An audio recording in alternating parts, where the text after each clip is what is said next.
हृदय से स्वागत करता हूं, आप सबका अभिनंदन करता हूं। मंच पर उपस्थित पूज्य संत श्री श्री त्यागी जी महाराज, पूज्य संत श्री प्रेमराज जी महाराज, लोकप्रिय सांसद और भारतीय जनता पार्टी सीतापुर संसदीय क्षेत्र के प्रत्याशी श्री राजेश वर्मा जी, हमारे लोकप्रिय विधायक श्री ज्ञान तिवारी जी, हमारे विधायक विश्वनाथ जी श्री निर्मला वर्मा जी, महमूदाबाद से श्रीमती आशा भोले जी, पूर्व विधायक सुनील वर्मा जी, जिला प्रभारी नीरज सिंह जी, लोकसभा के प्रभारी श्री दिनेश तिवारी जी, लोकसभा के सेनेटर अजय गुप्ता जी, जिला उपाध्यक्ष सुधाकर शुक्ला जी, और आज के कार्यक्रम में उपस्थित सीतापुर संसदीय क्षेत्र से जुड़े हुए सीतापुर विधानसभा क्षेत्र के मेरे उपस्थित बहन और भाइयों, आज मुझे भारत के इतिहास को लिखने वाले, स्पष्ट करने वाली परंपरा सीतापुर में आने का अवसर प्राप्त हुआ है। बहन और भाइयों, सीतापुर और सेठा का इतिहास है कि जब भी मेरा आगमन हुआ वह भारतीय जनता पार्टी के लिए शुभ बना, क्योंकि आपका आशीर्वाद हो भारतीय जनता पार्टी के प्रत्याशियों को प्राप्त होता है। आज मुझे फिर से संबोधन में से कहूंगा, इस लोकसभा क्षेत्र की मेरी सभा यहाँ पे हो रही है। यहाँ पे यहाँ पर ज्ञान तिवारी जी के लिए सवाल करने के लिए आया था, और तब आपने आश्वस्त किया था कि हर हाल में श्री ज्ञान तिवारी जी विधायक बनेंगे। और बहनों भाइयों, आपका आशीर्वाद मिला, ज्ञान तिवारी जी आप विधायक बने, और ज्ञान जी ने राजेश वर्मा के साथ मिलकर यहाँ की बाढ़ की समस्या का समाधान करने में लगभग पूरी सफलता प्राप्त करती है। यहाँ के गरीबों को देश के अंदर सबसे अधिक आवाज अगर कहीं मिला है तो सेठा विधानसभा क्षेत्र और सीतापुर जनपद में मिला है। भाइयों, सर्वाधिक शौचालयों का निर्माण गरीबों का कहीं हुआ है तो सेठा विधानसभा क्षेत्र और सीतापुर जनपद में हुआ है। सर्वाधिक किसान सम्मान निधि का लाभ कहीं मिला है, सीतापुर जनपद में प्राप्त हुआ है। और बहनों भाइयों, विकास की मुख्य धारा के साथ साथ आपकी विधानसभा आपका जनपद जुड़ा है, ये इसलिए जुड़ा है ज्ञान तिवारी को, राजेश वर्मा को प्राप्त होगा, लेकिन इसकी वास्तविक हकदार आप हैं, क्योंकि उनको आपने चुना है। मैं इसका वास्तविक अधिकारी आपको मानता हूं, क्योंकि आपने अच्छे जनप्रतिनिधि चुने तो उनके साथ साथ विकास भी आपके यहाँ आती है, गरीब कल्याणकारी योजनाएं भी आपके यहाँ आ रही है। भाइयों, आज लोकसभा चुनाव का तीसरा चरण चल रहा है और वो कौन सा है? उत्तर प्रदेश की 55 सीटों का चुनाव चल रहा है। देश के अंदर 94 लोकसभा सीटों पर चुनाव हो रहे हैं। आपके सीट से चुनने के बाद आम लोकसभा का चुनाव संपन्न हो चुका होगा, लेकिन बहनों भाइयों, पूरे देश में एक ही स्वर गूंज रहा है, और स्वर है कि फिर एक बार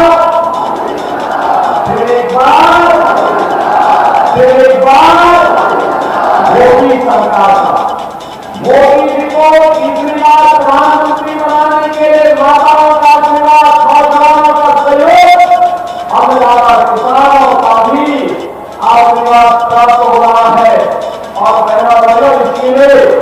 आज हम सब आपके बीच में यहाँ पर आए हैं आपसे सेवा करने के लिए। मेरा भाइयों, पिछले 10 वर्ष में मोदी ने देश का कायाकल्प कर दिया। मोदी जी के नेतृत्व में देश में भाजपा की सरकार और पिछले 7 वर्ष में आपके आशीर्वाद से मोदी जी के मार्गदर्शन में कार्य कर रही प्रदेश की भाजपा की सरकार आज पूरे प्रदेश और देश का कायाकल्प है। आज आप गरीब भूखे करता था, किसान आत्महत्या करता था, नौजवान पढ़ाई करता था, आपदा में जनता तबाह होती थी, कोई मुद्दा हाथ नहीं था। देश के अंदर आतंकवाद नक्सलवाद जिस करके बोल रहा था, बड़ी बड़ी घटनाएं कभी बोलेंगी, कोई पूछने वाला नहीं। सरकार करना चाहती थी, कहती थी आतंकवाद सीमा पार से आया है। आतंकवाद सीमा पार से आतंकवाद सरकार का काम है अपनी जनता को सुरक्षित करना, उसकी आस्था का सम्मान करना।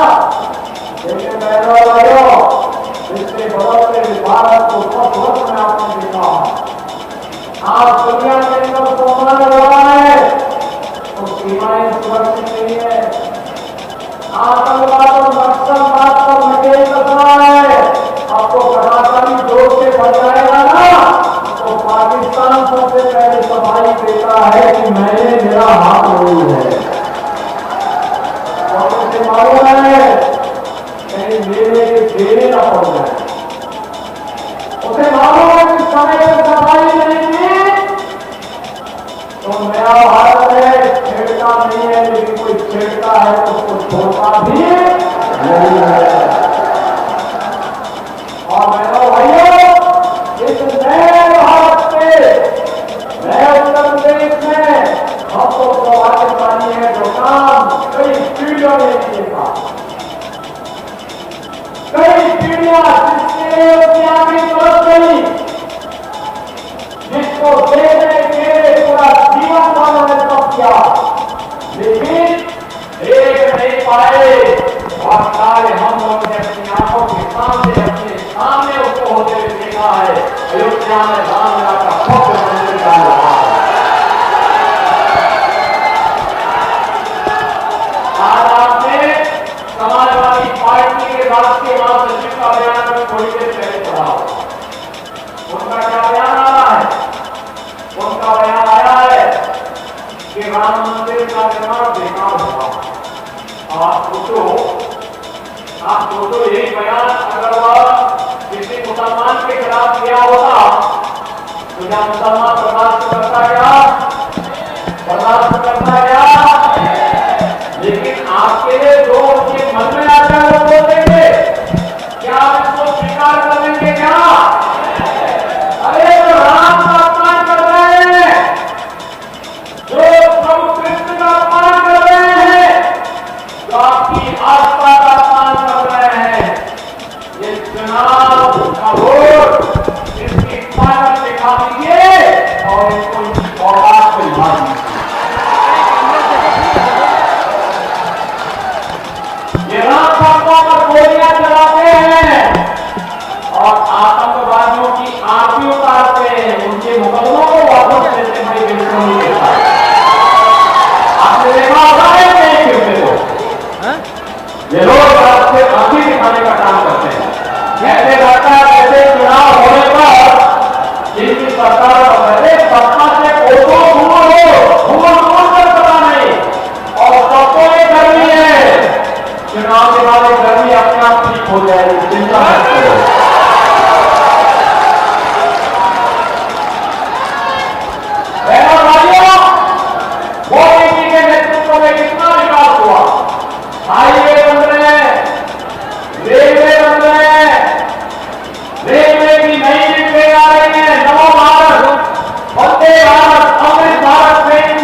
हमारी सरकार में सरकार युद्ध स्तर पर आगे बढ़ चुका है।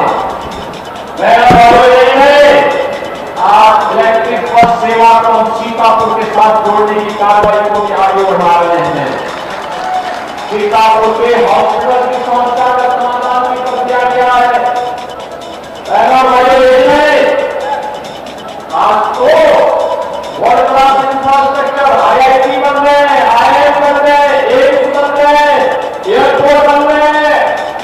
देश ने 70 वर्षों में जितना निर्माण कार्य नहीं देखा है मोदी जी के नेतृत्व में मात्र 10 वर्ष में, उससे दुगना कार्य आप देश के अंदर दिखाई दे रहा है। और गरीब कल्याणकारी योजनाओं की कोई गिनती नहीं। 80 करोड़ लोग फ्री में राशन की सुविधा प्राप्त कर रहे हैं। पाकिस्तान का हिमायत करने वाले, पाकिस्तान का समर्थन करने वाले लोगों को बताइए कि भारत को तोड़ करके जो पाकिस्तान आगे चला था, आज मानो भूखों बन रहे हैं। देख रहे हैं 1 किलो आटा के लिए कैसे सीमा शक्ति होती है। ये भारत 80 करोड़ लोगों को फ्री में राशन दे रहा है। बहनों भाइयों, 7 करोड़ लोग आयुष्मान भारत की सुविधा प्राप्त कर रहे हैं। फ्री में उपचार, 5 लाख रुपए की फ्री में उपचार। और हमने तो उत्तर प्रदेश में व्यवस्था की है। हमारा विधायक, हमारा सांसद, हमारा कोई पदाधिकारी अगर किसी गरीब के बारे में किसके बीमार है, उपचार की सुविधा नहीं है, उसके लिए हम लोगों ने व्यवस्था की है। पत्र जैसे आता है या पीड़ित भी पत्र भेजता है, हम उसको पत्र भेजते कहते हैं निश्चित होकर के उपचार कराइए, आपको हम पैसा भेज रहे हैं, उसके जनधन अकाउंट में पैसा भेज देते हैं, उपचार होता है। सैकड़ों लोगों को गैस बीमारी से पैसा दिलवाए हैं, राजेश वर्मा जी पैसा दिलवाए हैं, हमारे गरीब विधायक पैसा दिलवाए हैं, क्योंकि गरीब की पीड़ा के साथ लोग खड़े होते हैं।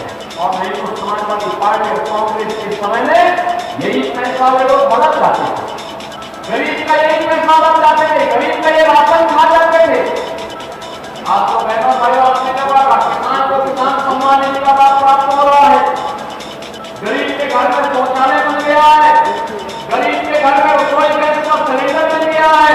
और हम लोगों ने तो यूपी में यही व्यवस्था की है कि होली और दीपावली को उज्ज्वला योजना की हर परिवार को एक फ्री में भरा हुआ सिलेंडर भी उपलब्ध करवाएंगे। और बेटी के जन्म लेने से लेकर के शादी ब्याह के योग्य होने तक सारा खर्चा सरकार उठा रही है, सारा खर्चा सरकार उठा रही है।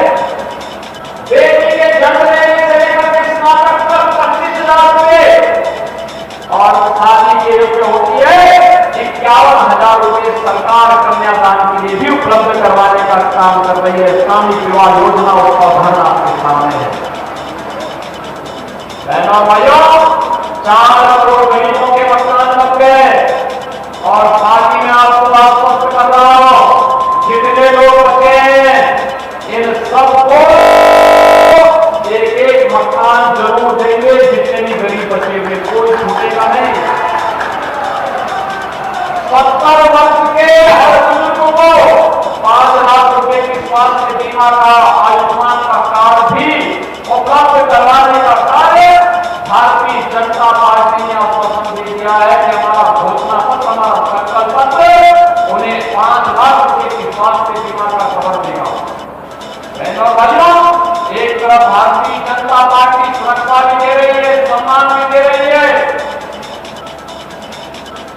आपके लिए गरीब कल्याणकारी योजनाओं का लाभ भी लेके आ रही है, आपका विकास भी कर रही है और विरासत को भी आगे बढ़ा रही है।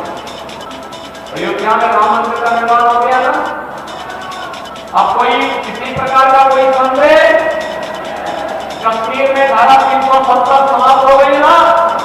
अरे यही सीतापुर जनपद है, यही के माटी का लाभ कैप्टन मनोज पांडे कारगिल का है जो कारगिल में दुश्मनों का छक्का छुड़ाते जिन्होंने प्राप्त की थी, ऐसे परमवीर चक्र विजेता कैप्टन मनोज पांडे के पावन कर रहा है। परमवीर चक्र हुआ था।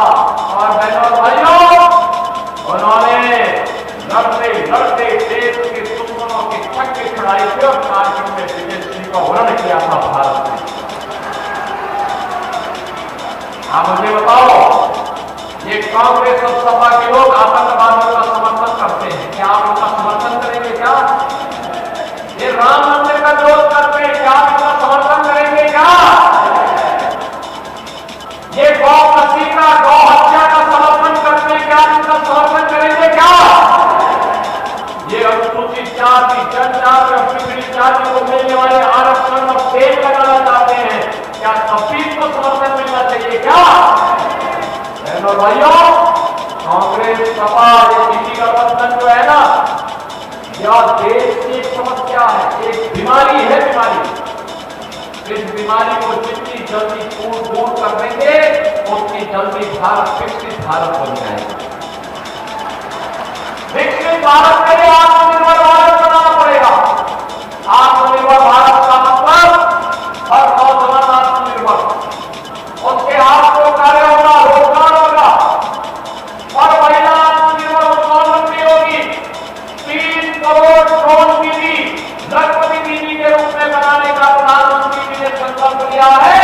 अगले ही कुछ वर्षों में आप देखना 3 करोड़ महिलाओं को आर्थिक स्वावलंबन की ओर में आगे बढ़ाने का काम डबल इंजन सरकार करेगी।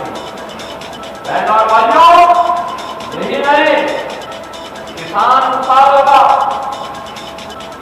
व्यापारी खुशहाल होगा। यही अनुमत नहीं, समाजवादी पार्टी नौजवानों के हाथों में तमंचे लहराती थी, आज हमने इन नौजवानों के हाथों में टैबलेट दे दिया। टैबलेट स्मार्ट यूथ होगा हमारा। समाजवादी पार्टी के समय में बेटी भी सुरक्षित नहीं थी, व्यापारी भी सुरक्षित नहीं था। आज बेटी को सुरक्षा का पुख्ता इंतजाम हो गया है। व्यापारी से कोई रंगदारी नहीं ले सकता, व्यापारी को पीएम समिति के साथ जोड़ दिया गया। और अयोध्या में रामलला विराजमान हुए हैं, तो माफिया और अपराधियों का राम नाम सत्य है कि यात्रा भी निकल गई है। आप देख रहे होंगे ना, ये समाजवादी पार्टी के लोग राम का विरोध करते हैं, राम भक्तों पर गोली चलाते हैं, आतंकवादियों का समर्थन करते हैं, राम भक्तों के मरने पर खुशी मनाते हैं। और जब बहनों भाइयों, आपने देखा होगा एक माफिया की मौत पर कैसे घड़ियालियां उसको बहाते हैं, समाजवादी पार्टी के नेताओं का आपने देखा होगा। और इसीलिए आज मैं आपके पास आया हूं आपसे कहने के लिए, भारतीय जनता पार्टी ने विकास किया है, सुरक्षा का वायदा किया है। भारतीय जनता पार्टी ने सुरक्षा विकास के जिन मुद्दों को लेकर के आपके बीच मोदी जी के नेतृत्व में आई थी, उन मुद्दों को बखूबी उसने आगे बढ़ाया है। और आज जब हमें आत्मनिर्भर और विकसित भारत का निर्माण करना है, तो विकसित भारत के लिए मोदी फिर से आवश्यक है। मोदी जी के नेतृत्व में विकसित भारत की परिकल्पना को साकार करना है। और इस विकसित भारत के लिए अगर मोदी जी तीसरी बार आवश्यक है, तो सीतापुर के लिए, सीतापुर का भी उसमें योगदान होना चाहिए। होना चाहिए ना, होना चाहिए ना। और इसके लिए श्री राजेश वर्मा जी आवश्यक है। राजेश वर्मा जी को चुना चुना के भेजेंगे, लेकिन इसके लिए बहनों भाइयों, आपको घर घर जाकर के लोगों से 13 मई के लिए वोट डालने के लिए बोलना पड़ेगा। जैसे आप हो रहा है, अभी तक लगभग 40% वोट पड़ चुका है। लगातार लोग वोट दे रहे हैं, कमल चुनाव के लिए सारे लोग, महिला पुरुष नौजवान सब लोग कह रहे हैं कि मेरी बात मोदी सरकार और अपनी बात आपको इस वक्त के साथ हम कर रहे हैं। आप ही बोलेंगे ना, आप ही जाएंगे नेत्री के साथ, राजेश जी को चुनाव चुना के भेजेंगे, लेकिन इसके लिए घर घर जाना होगा, एक एक मतदाता को बोलना होगा कि गरीबों के हित सरकार मोदी जी की भाजपा की सरकार है, सुरक्षा देने वाली सरकार बीजेपी की सरकार है। अयोध्या में राम को लाने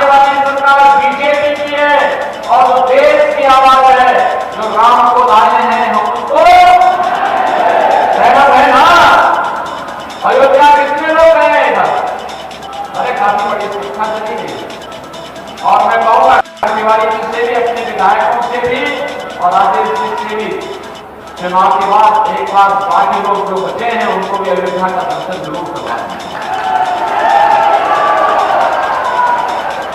नई अयोध्या है, एकदम नई अयोध्या। ऐसे लगता है जैसे त्रेता में प्रभु राम के समय की अयोध्या फिर से वापस आ गई है। और एक काम जो भाजपा करा सकती है, कांग्रेस और सपा के लोग तो रामद्रोही है। और इसलिए बहनों भाइयों, 13 मई को श्री राजेश वर्मा जी को कमल चुनाव चिन्ह पर भारी बहुमत से विजयी बनाने के लिए आप सबसे